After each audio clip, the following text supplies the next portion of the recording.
BRK భవన్లో రాష్ట్ర ఎన్నికల ప్రధాన అధికారిని బీజేపీ ప్రతినిధుల బృందం కలిసింది.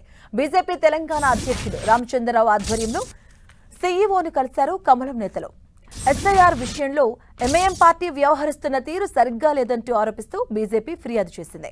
బీఎల్ఓలను ఇంటింటికి తిరగనివ్వకుండా ఎంఐఎం నేతలు అడ్డుకుంటున్నారంటూ బీజేపీ ఆరోపించింది.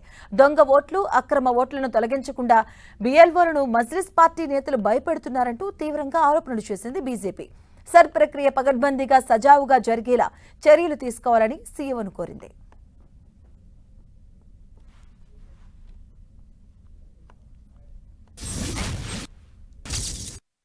బిఎల్ఓస్ ఎంఐఎం పార్టీ వాళ్ళని బిఎల్ఓస్ బెదిరిస్తూ ఉన్నారు.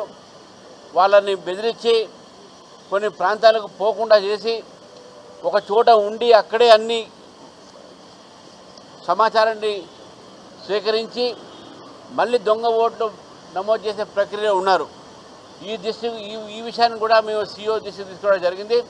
తప్పకుండా దొంగ ఓట్లు కానీ రోహింగ్యా ఓట్లు కానీ ఎటువంటి పరిస్థితుల్లో రాకుండా మేము చూస్తాము. ఒకవేళ పొరపాటున వస్తే కూడా దాన్ని BLA-2 ద్వారా ఎవరన్నా అనుమానం వచ్చి దాని మీద కంప్లైంట్ ఇస్తే విచారించి దాని తర్వాత తత్పరి దాని మీద ఒక చర్య తీసుకునే అవకాశం ఉంటుందని చెప్పి కూడా వారు చెప్పడం జరిగింది.